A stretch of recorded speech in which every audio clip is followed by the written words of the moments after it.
All right, joining us to discuss the latest out of Venezuela, we have co-founder of Code Pink, Medea Benjamin. Medea, good to see you. It's been a while.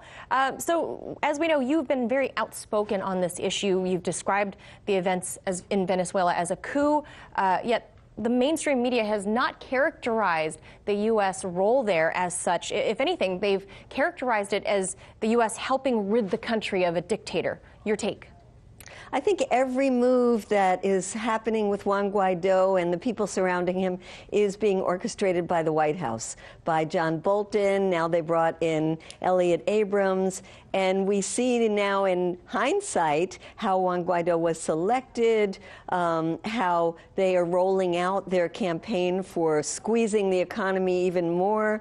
I mean, it's amazing to hear U.S. leaders saying, we care about the people of Venezuela, and that's why we're doing it. At the same time, they're robbing the Venezuelans of their own money that is used to be able to feed people and try to help them through this crisis. So this is a coup in the making. We're hoping that it can be reversed. And I think it's great that Maduro is saying, let's talk. That's the way we want to go, because the other way is really ugly.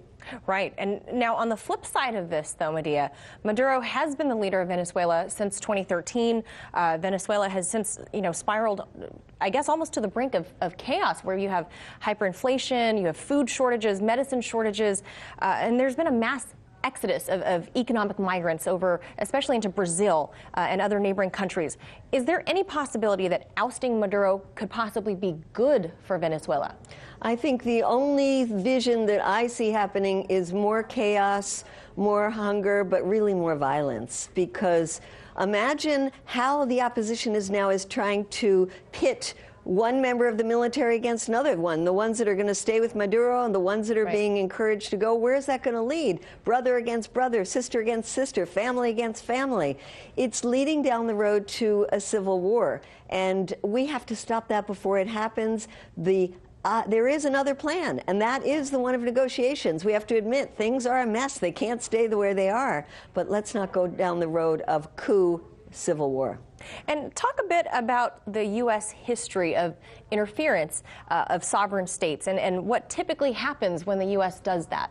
Well, either we can look at the history in Latin America, we can go back to the 1953 coup in Guatemala, 73 in Chile, which this is very similar to because it was make the economy squeeze. We can go to the 2009 coup in Honduras and what that has led to. You look at the masses of people who are trying to get into the United States, most of them coming from Honduras because the coup led to so much violence there.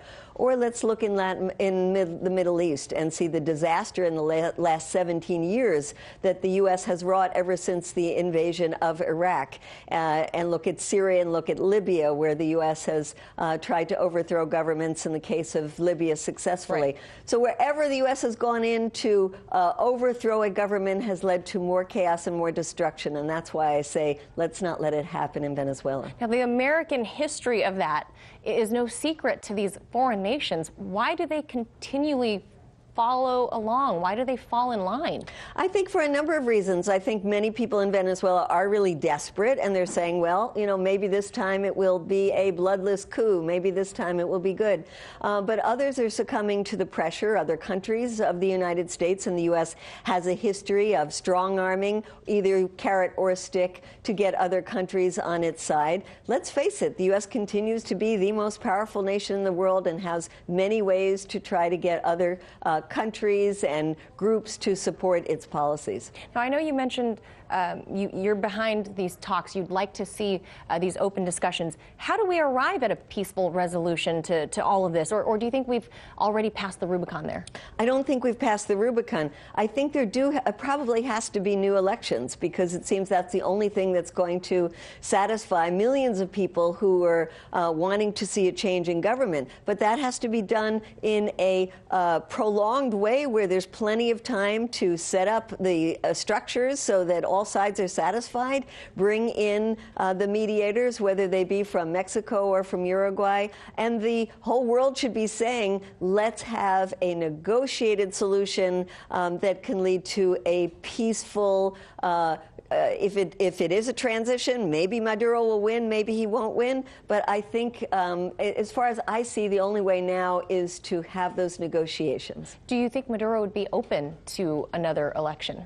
I think Maduro would be open to having a way that is not going to lead to violence. And if it turns out that that is by elections, I think that he would probably in the end be open to that, because I think the way they're squeezing the economy of Venezuela, it's going to create too much chaos. So, if an election doesn't happen, do you think Maduro will hang on to power, until literally over his dead body? I think we have to recognize there were elections, that 6 million people did vote for Maduro, that those people have to have a chance to have their voices heard, and that Maduro does represent still a lot of people in Venezuela. So, and we have countries like, strong countries like China and Russia, and certainly there's still countries in Latin America like Bolivia and Cuba and Nicaragua that are on Maduro's side. We have to recognize this is so polarized that the only way to stop it from leading to not just a civil war, but it could be an international one with the U.S. coming in. We already saw the scribble of 5,000 troops going to Colombia from John Bolton. But Russia has a lot of money at stake. China has a lot of money at stake. That's why we can't let it go to not just a civil war, but a proxy war with the large powers each trying to have their side win. There has to be a negotiated, nonviolent solution, and it could be a power-sharing one. You never know. I mean, it's crazy times we live in. Medea, thank you so much for coming in and sharing your insights with us. Medea Benjamin of Code Pink. Hey YouTube, thanks for checking out our channel. We hope you enjoyed the video. We have tons of content for you just like this. For more of RT America's one-of-a-kind news and analysis, be sure to subscribe and never stop questioning more.